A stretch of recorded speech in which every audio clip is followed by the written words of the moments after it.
with cheese. Man Joe. Hello and welcome to Cooking with Cheese. Man Joe. I'm your host. Today on the show we're going to be making root beer cookies for the holidays. The basic things you will need is an egg beater, measuring cups, measuring spoon, sandwich spreader, cookie flipper, and a large mixing bowl. The basic ingredients you will need is salt, baking soda, half and half, margarine, or butter if you prefer, some all-purpose flour, root beer and vanilla extract, 2 eggs, brown sugar, and icing sugar. Let's begin. First, preheat your oven to 275 degrees Fahrenheit or 190 degrees Celsius. You'll also want to make sure that one of the first things you do is wash your hands. We don't want any bad bacteria getting into the cookies that you're making. Or if you hate your people that you're baking for, go ahead and don't wash your hands. Also make sure there are no foreign substances in your mixing bowls. The first thing you want to do is add 4 cups of flour to your mixing bowl. Yeah, sort of like that.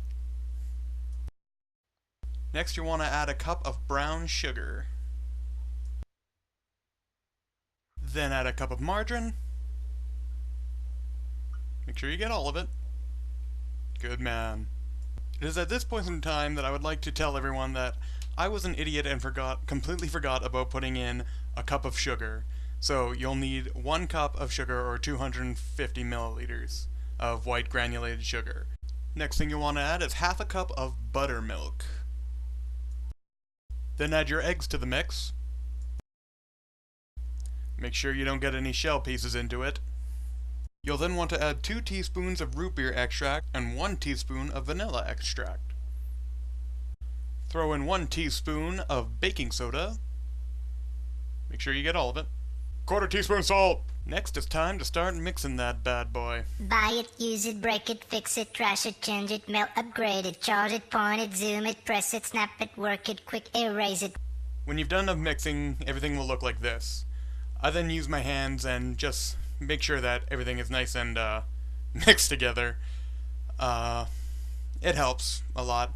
Also, it could be a very good stress reliever. You then want to start transferring the dough to the pans. I take it in my hand and squeeze it into little balls. If you find it hasn't been mixed thoroughly through, just take it in your hand and give it a nice good squeeze. That'll help mix it a little bit. And when you put it on the pan, just give it a nice little toss. That way it helps it make it flat against the bottom, and it'll deflate better in the oven. Now the recipe says you can get 5 dozen. Unfortunately I only had 4. So, like most recipes, it lies. So bad. You want to bake these cookies for about 14 minutes. It's a nice good number, much better than 10.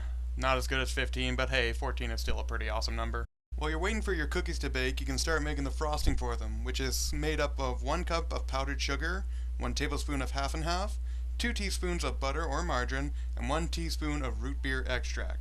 After you finish adding them all into a bowl, mix them until they become a nice, good paste icing thing. After that, though, you can spend your time however you want to. After 14 minutes has passed, it's time to take your cookies out of the oven and check their progress. If they're brown on the bottom, like this, it means that they're done. However, if you want to put them in for another 2 minutes, you can go ahead.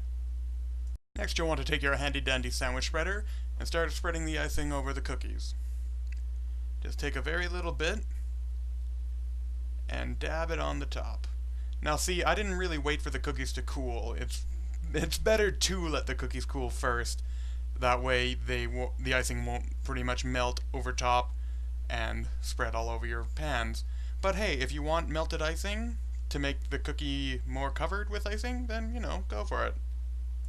And this is what everything will look like when you're done. So that's a recipe in total.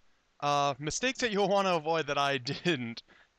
Make sure you measure out the right amount of icing sugar for the sauce or icing. And 2, make sure you add actual sugar to the recipe. And that's pretty much everything I have to say. Happy Kwanzaa, Christmas, Nothing Day, whatever you choose to celebrate, it's your right. And about cleanup, just do what I do. Just toss everything into the sink and hope someone else deals with it.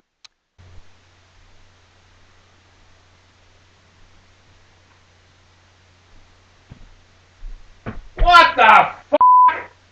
Ciao.